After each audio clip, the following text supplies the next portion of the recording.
সম্মানিত মুসলমান ভাইরা রে আমার, আমরা যখন কুরবানি করি একটা বিষয় আমাকে আপনাকে জানতে হবে যে যখন গরু যখন আমার আপনার সামনে যখন থাকে তখন আমরা অনেকেই কি করি, ছুরি নিয়ে দাঁড়ায় থাকি। গরুর সামনে পশু প্রাণীর যেটা থাকে, ছাগল অথবা আপনার গরু, এগুলোর সামনে আমরা কি করি, ছুরি নিয়ে দাঁড়ায় থাকি।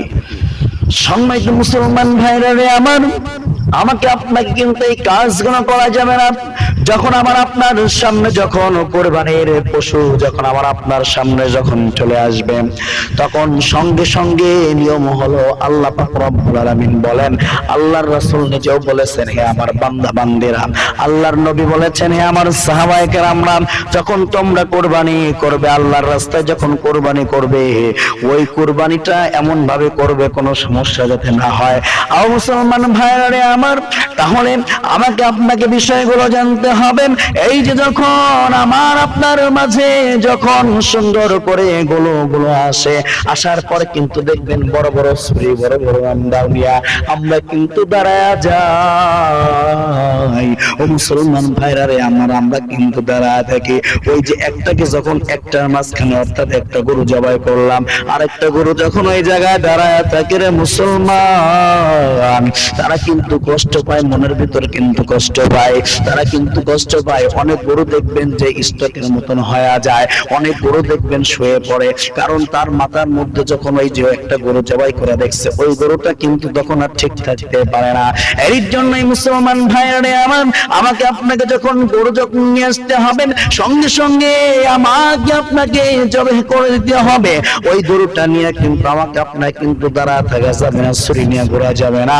ও মুসলমান ভাইরা রে আমার, আবার যখন ও ইমাম সাহেবরাও যারা রয়েছেন আপনাদেরকেও বলে, যারা গরু জবাই যখন করেন, কোরবানি খাস করে যখন কোরবানি করা হয়, কোরবানি করার সময় কিন্তু দেখবেন যে অমকের অমক, অমকের থমক, অমকের গোষ্ঠী, এই 7 জন মিলে, অথবা এই নামগুলো না বললেই নয়, এই নামগুলো বলতে হবে, নাম ধরে ধরে, নাম ধরে ধরে কিন্তু আমার আপনার মাঝে কোরবানি চলে।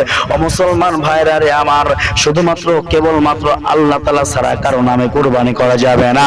আল্লাহ পাক রব্বুল আলামিন বলেন, যা কিছু করবে, ওয়া মাতি লিল্লাহি রাব্বিল আলামিন, দুনিয়ার জমিনে যা কিছু করো না কেন সবকিছু আমার জন্য তোমাদের করতে হবে।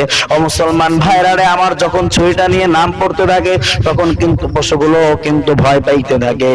এই কাজগুলো কিন্তু আমাকে আপনাকে কিন্তু করা যাবে না। ও মুসলমান ভাইরা রে আমার, আবার আমি আপনি যখন গরু যখন জবাই করব, তখন একটা জিনিস আমাকে আপনাকে ফলো করতে হবে, একটা জিনিস আমাকে আপনাকে ফলো করতে হবে।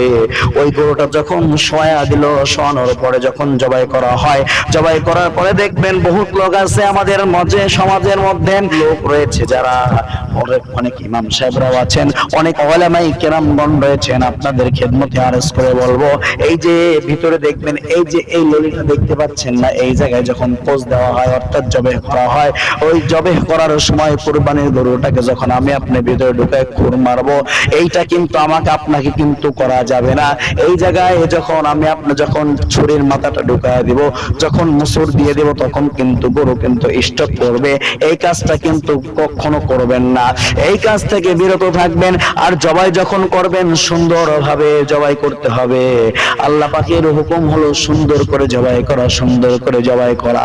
যখন জবাই করবেন তখন আয়াতগুলো পড়ে নেবেন, দোয়াগুলো ভালোভাবে পড়ে নেবেন, এরপরে তাকবীরগুলো সুন্দরভাবে পড়ে নেবেন। এরপরে যখন জবাই করবেন তখন বিসমিল্লাহ সুন্দরভাবে নিয়ে তখন আল্লাহর রাহে আপনার প্রিয় বস্তুটাকে আপনি কুরবানি দিয়ে দিবেন।